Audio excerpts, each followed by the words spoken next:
आचार्य प्रबंध चार महाराज की जय हो। जिनवाणी माता की जय हो। जैन धर्म की जय हो। आचार्य भगवत इस शास्त्र को पूर्णता देते हुए बता रहे हैं कि जिस प्रकार एक पुरुष के पास धन हो, बल हो, सौंदर्य हो, वैभव हो, खूब बड़ा रहने के लिए निवास हो और ज्ञान से भरपूर हो, तो कौन स्त्री उससे विवाह करना नहीं चाहेगी। इसका उदाहरण, लौकिक उदाहरण उन्होंने यहाँ पर शास्त्रों में दिया है कि ऐसा व्यक्ति जिसके पास सम्यक दर्शन, ज्ञान, चारित्र्य होगा और इसके अलावा सभी ज्ञान से भरपूर होगा, तो जो मुक्ति रमा होगी वो उसको वरने को नहीं आएगी। मुक्ति वधु उसको वरने के लिए आएगी और कहाँ ले जाएगी? लोक के अग्रभाग में, सिद्धालय में जाके विराजमान होगी। ऐसे ये जो रत्न हैं जैन धर्म के, ऐसे रत्नों को धारण करने के बाद नियम से या तो देववती में भी उच्च देववती, नहीं तो मोक्ष की प्राप्ति निश्चित है। रत्नत्रय जगन्य उत्कृष्ट के भेद के दो प्रकार का है। जगन्य रत्नत्रय के साथ रागांश की बहुलता रहती है। यदि जगन्य रत्नत्रय यानी ऐसा है कि सम्यक दर्शन ज्ञान तो है लेकिन उतना परिपूर्ण नहीं है। हर चीज की या जैन धर्म में 3 श्रेणियां दी गई, जगन्य, मध्यम और उत्तम। तो उसके अंदर राग के अंश की बहुलता, यानी राग नहीं कह रहे, राग के अंश की बहुलता रहती है। इसलिए वे उपचार से दीर्घ आयु की आदि पूर्ण प्रकृतियों के बल का कारण कहा जाता है। यदि थोड़ा सा भी सम्यक दर्शन, औपसमिक सम्यक दर्शन भी प्राप्त हो जाए, एक समय के लिए भी, इतना तक कहा गया कि एक समय का मतलब होता है कि समय की वो इकाई जिसका खूब भाग नहीं किया जा सके, मतलब जिसको आगे फिर बांटा ना जा सके, इतने समय के लिए भी यदि सम्यक दर्शन हो जाए तो उसकी गति अच्छी होती है। इसलिए उपचार से दीर्घ आयु और पूर्ण प्रकृतियों के बंध का कारण कहा जाता है।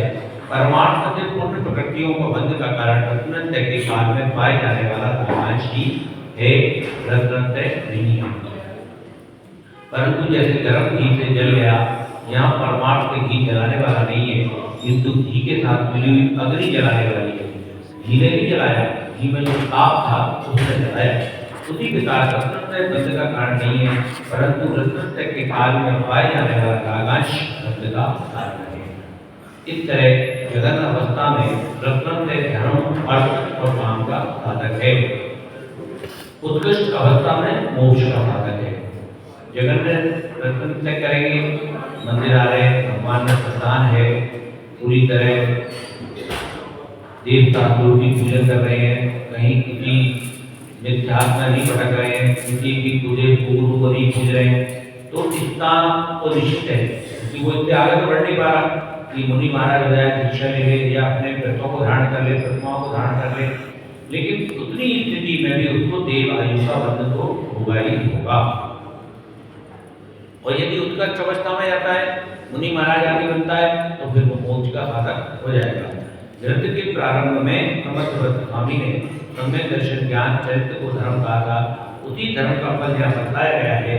ये देवतन कर्तावाचार का नाम सूचित किया गया।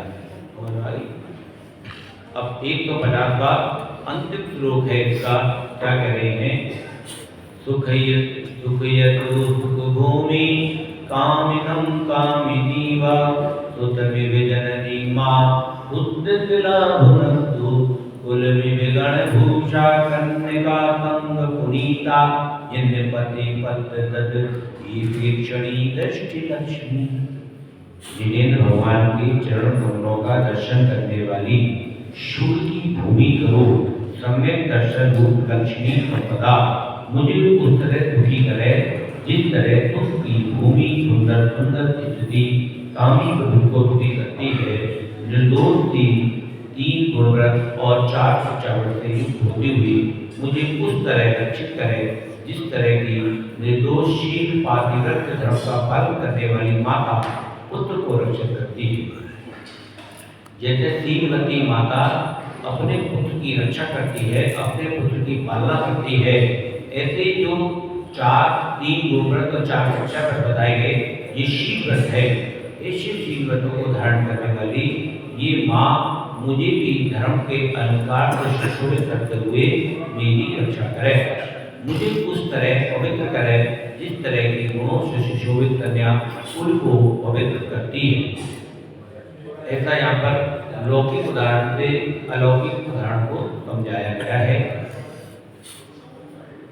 सुखद कामनी का कामी को दुखी करे कर दुख करे, शीलवती माता सुख की विधि मम रक्षा सतत करे, कुल को कन्या सम गुण वाली ये मुझको तुझ शांत करे, सगी लक्ष्मी मम जिन पद पद को मेरे तीन ध्यान करे। यहाँ पर पत्नी और माँ का उदाहरण दिया गया है। जब तक पुरुष बड़ा नहीं हो जाता तो माँ संभालती है, उसके बाद उसकी पत्नी उसको संभालती है और बिगड़ने से रोकती है। ऐसे ही यहाँ पर बताया गया कि ये जो 12 व्रत बताए गए, ऐसे 12 व्रत हम सबको रोकने का प्रयास करें, हमें रोके, हमें दुर्गति में जाने से बचाने वाले हैं। ये व्रत ऐसे माँ के समान है, ऐसा हमें जानना चाहिए। पुरुष किसको संभालता है? एक धर्म को दोनों पक्षों में इस प्रकार है। तीर्थंकर के शुद्ध रूप कमलों का संतान करने वाला, अर्थात तीर्थंकर भगवान के चरण कमलों का अवलोकन करने वाली, उनके प्रति अटूट श्रद्धा रखने वाली समय दर्शन रूपी लक्ष्मी मुझे सुखी करे, मेरी रक्षा करे, मुझे अच्छी तरह से पवित्र करे। इन कार्यों के लिए पृथक पृथक की दृष्टांत है। एक इस प्रकार सुख की भूमि, विशेष सुख की भूमि कामी को सुखी करती है, उसी प्रकार सुख की भूमि आत्मा सुख की भूमि समय दर्शन रूप लक्ष्मी मुझे सुखी करे। ऐसा समय आत्मा कैसे सिद्ध होगी? समय दर्शन से। इसी प्रकार जो सदाचार को पालन करने के लिए माता अपने पुत्र की रक्षा करती है, उसी प्रकार तो लीला विचार गुणव्रत और शिक्षा व्रत से युक्त समय दर्शन रूपी लक्ष्मी मेरी रक्षा करे। जिस प्रकार गुणभूषा श्री अपने कुल को सम्यक प्रकार से पवित्र करती है, उसी प्रकार गुणभूषा मूल गुण अथवा निश्चित आदि तत्व और प्रशम संवेद आदि गुणों से हुए सम्यक दर्शन रूपी लक्ष्मी मुझे अच्छी तरह पवित्र करे, मुझे कर्म काम कार्यमा से रहित करे। अंत मंगल के रूप में संस्कृत टीकाकार जनित भगवान का स्मरण करते हैं, साथ में श्लेष से ग्रंथ का नाम ग्रंथ से मूल टीकाकार का नाम तुलसी करते हैं। देखो, जिस घर में यदि स्त्री सदाचारी होगी, धर्माणी होगी, धर्म को पूजने वाली होगी, तो उसकी संतान भी धर्म को पूजने वाली होगी। परिवार जो चलता है वो स्त्री से ही चलता है। स्त्री के अंदर धर्म के संस्कार होंगे तो उसकी संतानों में भी धर्म के संस्कार नियम से आएंगे। क्योंकि प्रथम जो अध्यापिका होती है, पहले गुरु तो माँ ही होती है बच्चे की, और जो क्लीन पेपर होता है, बच्चा जब पैदा होता है तो उसका दिमाग क्लीन पेपर होता है, और वहीं से उसकी शिक्षा दीक्षा शुरू होती है। तो पहली शिक्षा दीक्षा गुरु जो होती है बच्चे की, वो माँ या बड़ी बहन होती है। तो ऐसे करके उसको संस्कारित करता है। अच्छे हमारे मंदिर में भी कई उदाहरण है, हमारे कई अच्छी पत्नियां हैं, धर्म धारणी पत्नियां हैं, उन्होंने अच्छे अपने पतियों को भी लाइन में लगा के धर्म मंदिर में लाए, पूजा पाठ अभिषेक कराया। ऐसे भी उदाहरण हमारे यहाँ मिलते हैं। तो ये उदाहरण यहाँ पर ये ऐसे ही भी आचार्य है, स्त्रियों के अंदर शक्तियाँ होती हैं, वो चाहे तो अपने यहाँ के पुरुषों को जितना चाहे उतना धार्मिक कार्य में लगा लें, जितना चाहे उतना प्रवीण करते हैं। और संस्कार यदि पहले धर्म के संस्कार यदि बच्चों को मिलेंगे तो वो अपनी माँ से ही प्राप्त होता है, और वो जो संस्कार बच्चों को अपनी माँ से प्राप्त होते हैं वो संस्कार जीवन पर्यंत रहते हैं। कहीं ना कहीं किसी ना किसी रूप में अपने जीवन में रहेंगे। यदि वो भटक भी जाएगा तो समय रहते लौट के भी कहीं ना कहीं उसको वो संस्कार लेके आएंगे वापस। चलो, हमारा मूल स्वरूप क्या था? समय दर्शन, समीचीन दर्शन, समीचीन धर्म, यही हमारा था। हम क्यों भटक रहे हैं, तो वेदों में, तो गुरुओं में, तो शास्त्रों में क्यों उल्टे सीधे भटक रहे हैं। जो सच्चा सम्यक दर्शन है उसको ग्रहण करें। जिन्होंने भव्य जीवों के चित्त में व्याप्त समस्त अज्ञान रूपी तिमिर को नष्ट कर सम्यक ज्ञान रूप किरण द्वारा समस्त ग्रस्त धर्म रूप मार्ग को प्रकट किया है, जो भी रत्न से रूप रत्नों में घटाकर को प्रकाशित करने के लिए दूर है, पक्ष में भाव से कर्ता होने के कारण रतन करण प्रभावचार नामक तन प्रकाशित करने के लिए सूर्य के समान है। संसार रूपी नदी को सुखाने वाले हैं, समस्त भद्र कल्याणों से परिपूर्ण मुनियों की रक्षा करने वाले हैं। पक्ष में ग्रंथ कर्ता समस्त मुनि के रक्षक हैं, अनंत चतुष्ट रूप से सहित है, जदा प्रभाती कल उत्तर भांति के चंद्रमा है, एक ही प्रसिद्ध जिन्हें देव देवत रहे। और अंत में यदि भी लोग में सम्यक दर्शन रूप लक्ष्मी से ही अपने आप को दुखी करने, सुरक्षित करने, सम्यक प्रकार से प्रबंध करने की प्रार्थना की गई है, तथापि सम्यक दर्शन रूप लक्ष्मी में ही सम्यक ज्ञान और देशवत महाव्रत रूप चार्य को अंतर्गत किया गया है। जिस प्रकार कोई मनुष्य अपनी निधि को भूलकर दरिद्र हुआ तो उठाता है, उसी प्रकार यह जीव भी आत्मनिधि को भूलकर चतुर्गति रूप संसार में उठा रहा है। जिस प्रकार पुरुष को अपनी निधि को खजाने का ज्ञान होने का पर सब दुख दूर हो जाता है, उसी प्रकार सम्यक ज्ञान के प्रभाव से अपने ज्ञाता दृष्टा स्वभाव का ज्ञान होने पर उस जीव का समस्त दुख दूर हो जाता है।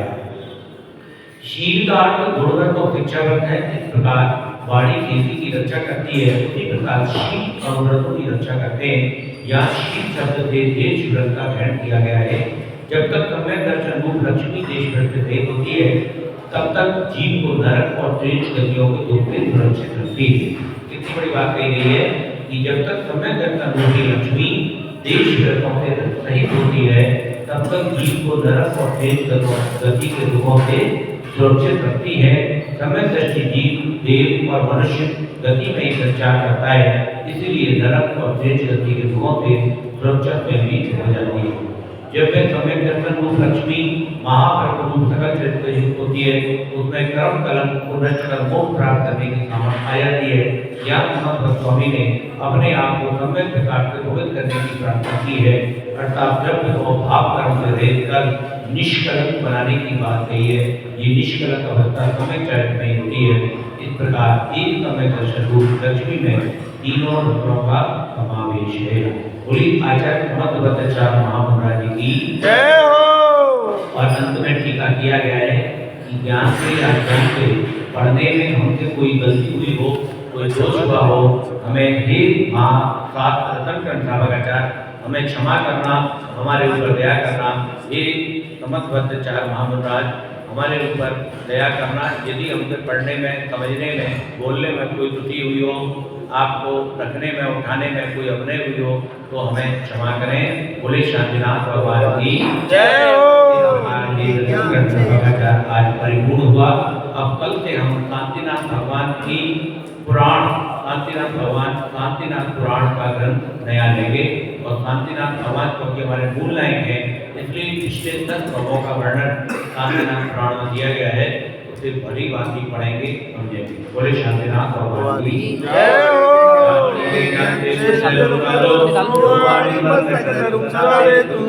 हे जिनवाणी भारती तोय जपो जितरे जो देवी शरणागते सो पावे सुख चैन। ये भजो हरि को सेवा निधन दया धर्म पालो सदा।